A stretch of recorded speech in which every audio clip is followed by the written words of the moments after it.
नमस्कार दोस्तों, MD study point में आप सभी का स्वागत है। आज की इस क्लास में हम समझने वाले हैं 12th क्लास के पॉलिटिकल साइंस का चैप्टर नंबर 3। इसका नाम है समकालीन दक्षिण एशिया। चलिए शुरू करते हैं।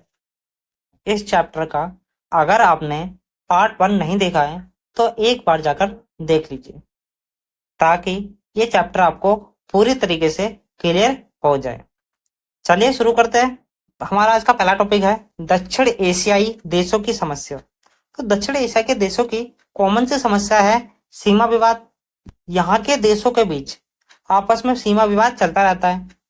जैसे भारत और पाकिस्तान के बीच कश्मीर को लेकर विवाद चलते रहते हैं, और भारत और चीन के बीच भी अक्साई चीन और अरुणाचल प्रदेश को लेकर विवाद चलते रहते हैं। अगला है नदी जल विवाद। दक्षिण एशियाई देशों के बीच में नदी जल विवाद भी चलता रहता है। नदी के जल के बंटवारे को लेकर भी विवाद चलता रहता है। जैसे भारत और पाकिस्तान के बीच में सिंधु नदी और उसकी सहायक नदी के जल के बंटवारे को लेकर विवाद चलते रहते हैं। भारत और बांग्लादेश के बीच गंगा और ब्रह्मपुत्र नदी के जल के बंटवारे को लेकर विवाद चलते रहते हैं। इनसे पता चलता है नदी जल विवाद भी दक्षिण एशिया में एक महत्वपूर्ण समस्या है।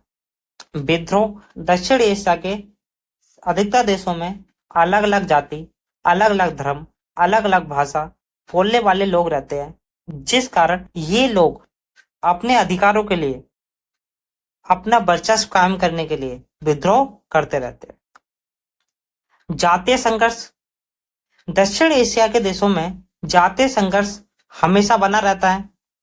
उदाहरण के लिए श्रीलंका में तमिल और सिंगली जातियों के बीच में विवाद होता रहता है। भारत में एससी, ओबीसी, एसटी, जनरल आदि के बीच में अधिकारों को लेकर लड़ाइयां विवाद चलते रहते हैं।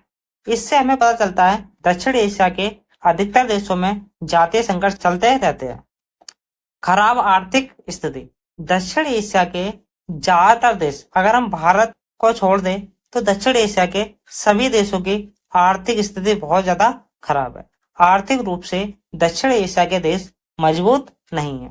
ये सभी दक्षिण एशिया की प्रमुख समस्या है। दक्षिण एशिया में कई सारी समस्या है, लेकिन मैंने कुछ प्रमुख समस्याएं यहाँ पर मेंशन की है। दक्षिण एशियाई देशों की शासन व्यवस्था। दक्षिण एशियाई देशों की शासन व्यवस्था एक जैसी नहीं है। दक्षिण एशिया के कुछ देशों में तो लोकतांत्रिक व्यवस्था देखने को मिलती है, तो कुछ देशों में राजतंत्र, तो कुछ देशों में सैनिक शासन देखने को मिलता है। भारत और श्रीलंका ने आजादी के तुरंत बाद से ही लोकतांत्रिक व्यवस्था को अपनाया, और तब से ही इन देशों में लोकतंत्र सफलतापूर्वक कायम है। पाकिस्तान और बांग्लादेश में कभी लोकतांत्रिक शासन कायम हो जाता है तो कभी सैनिक शासन आ जाता है।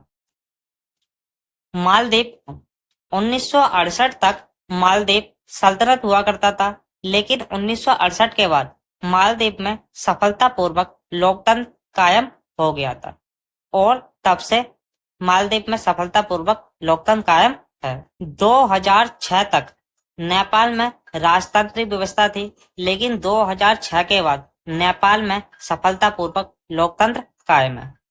दक्षिण एशिया के देशों में अगर हम लोकतंत्र और सैनिक शासन की बात करें, दक्षिण एशिया के ज्यादातर देश लोकतंत्र को बढ़ावा देते हैं, लेकिन यहाँ पर